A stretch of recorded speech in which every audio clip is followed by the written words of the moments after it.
Hello, welcome to the When I Have Spare Time podcast. My name is Frank, and I'll be sitting here talking to you for a few minutes. As usual, I'm wearing clothes. I'm wearing some kind of a waifu t shirt. It's not that important. It's not going to change the world. It's not going to solve your problems. And it's not good small talk either. So we're going to move on. So I didn't realize that yesterday was Valentine's Day.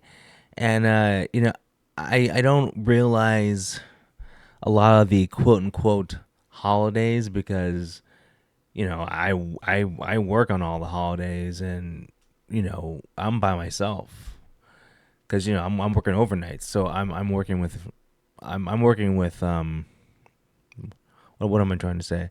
I'm cleaning. I'm not interacting with people. I'm cleaning. I'm having a Leeseo in the background, and once again, when I talk about K-pop, I tell you guys, find a group that you can like with the sound down. So, I'm jizzing my pants right now. I don't know about you guys, but anyway, yeah. So this is an example of how K-pop can be entertaining without having to actually be into the K-pop, because the only thing these people do, like all of them, men and the women, their main job is to be good looking. So you can look at a person whose main job is just to be good looking, do pretty much anything, and be entertained. So anyway, but I'm gonna go back to what I was saying. Um, I forgot what I was talking about. Jesus Christ, what was I talking about? Um,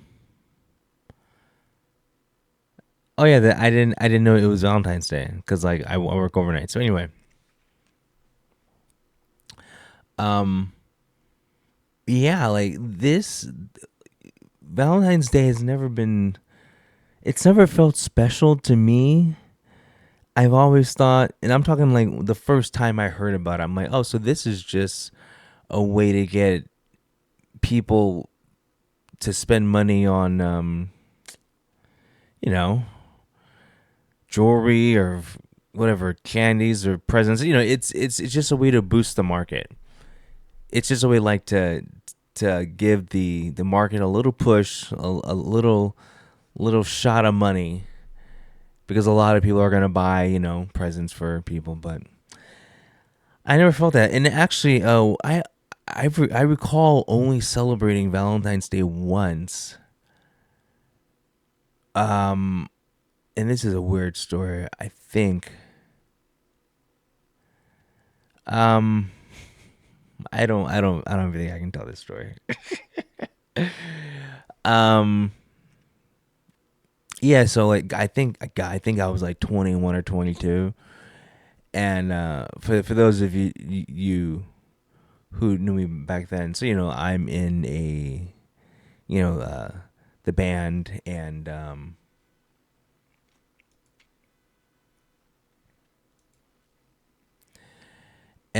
just going to college and whatnot, and then like I have a girlfriend, Heather, and I don't know where I'm going with this. I'm so out of it. Let me see. Oh yeah, the Valentine's Day. Okay, yeah. So I was girlfriend named Heather, and so it's a Valentine's Day, and she calls me, and anyway, she's like, "You wanna hang out?" And I'm like, "Oh yeah, I got you a present." And so it was just a box of chocolates, and like a random flower I picked from like just someone's garden. Like it was trashy on purpose. But that's the only time I quote unquote celebrated Valentine's Day. Where it was like I actually did buy someone something. Um, and that was mostly, and that was just because probably just because she was in high school.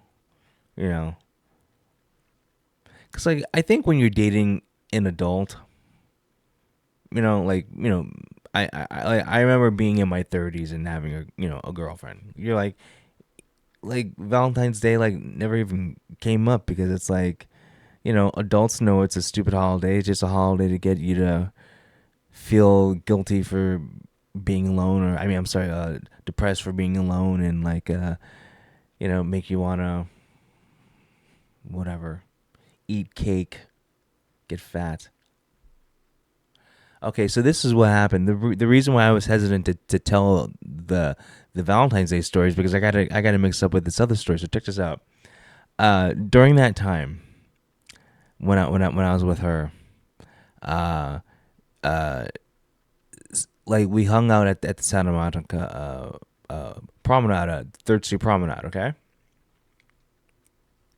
and back then Third Street Promenade had a really bad homeless problem, really bad juvenile homeless problem, a lot of fake homeless. A lot of kids would come down to the Third Street Promenade and pretend to be homeless because it was cool.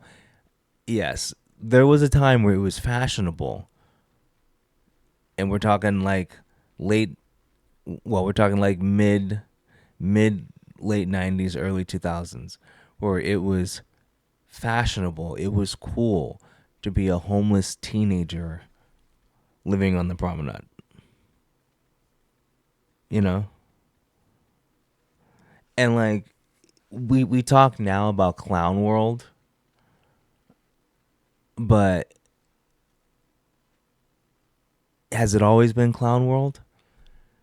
Because I thinking back to those times, it's like they were people who would who were from upper middle class to rich families, okay, and they are buying a wardrobe to purposely look like they're homeless and then hang out with real homeless people and and kids at the promenade and just interact with people that walk by. It's like stolen valor. Like what is going on? You know? And like I just remember back then, I mean, I just remember like leaning on the pole by Starbucks. Okay, like like where the two giant dinosaurs are and on the promenade, like these ivy dinosaurs, and I would sit on the side. Like I think there's a Starbucks on the side. I would just like stand outside the Starbucks and look at all the homeless people and try to see which ones are fake and which ones are really homeless and guess. And then like wait a couple of hours, when the when most of the crowd goes away. And so that's like around I'd say around 1. You give it between midnight and 1. It's like half of those homeless kids went home. And you're like, "Oh, wow. So half of them actually had homes, huh?" And like it was just weird. Yeah, it was just anyway, but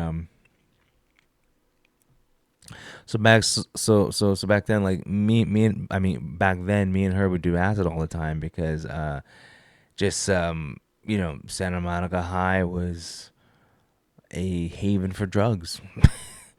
Anyway, so like we do acid all the time, and something happened when one time when we did acid. I guess it broke my brain, and like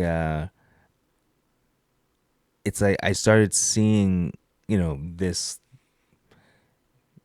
like thing that wasn't that I knew like really wasn't there, but there was like this thing, and it was the only way I can describe it. It's like like let's just pretend like so it was like my consciousness was like always like sitting on the floor, or like like if I was sitting down, it was like another part of my brain was like sitting on the floor. It was It was crazy, man. Okay, it was, and like it would like move around and do stuff. And Jesus Christ, she's hot. Anyway, and so and so what happened? Anyway, so like it was like like I'm playing like video games, okay, and it's like sitting to my left, jumping up and down, looking like Snoopy from Charlie Brown, like jumping up and down really fast.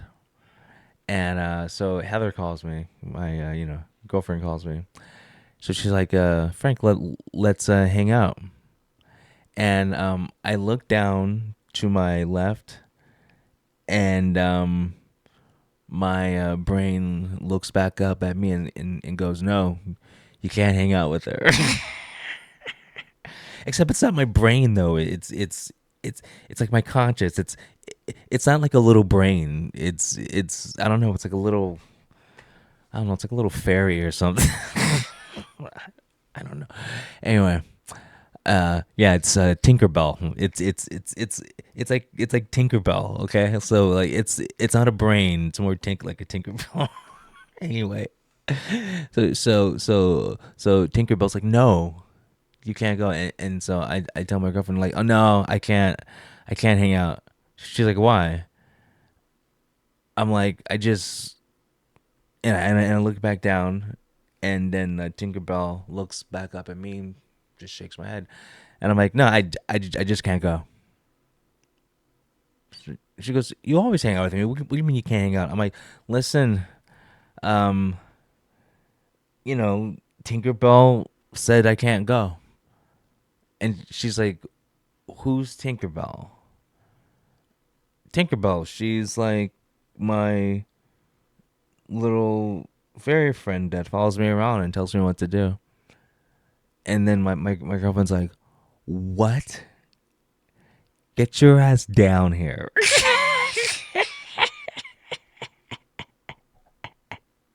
That was pretty much the exact conversation, except Tinkerbell is the name I'm using now. I forgot what the name was. Um, and so after she said that, I look at Tinkerbell.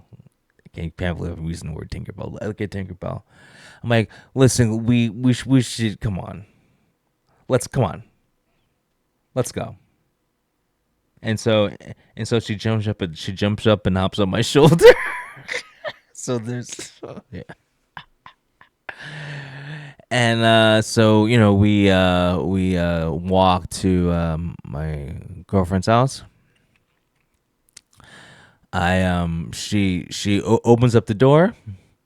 She opens the door really fast, and she's obviously looking for another woman. She's obviously looking for Tinkerbell, because I told her that me and Tinkerbell were gonna show up. And when she sees it's just me, she kind of like pulls me in, and we sit on the couch, and she's like, okay, so what do you mean you couldn't go because Tinkerbell said no? And so I'm like, yeah, she said no. She basically controls my life, like pretty much every decision I got to run by her first.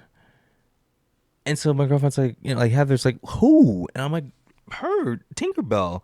And I point to her like on the ground. And my girlfriend like looks on the ground. I'm like, dude, she's right there. She's like that little fairy that's bouncing up and down. She's wearing like whatever, like a black and white striped dress and like giant wings. And my girlfriend turns around and looks at me, and she's like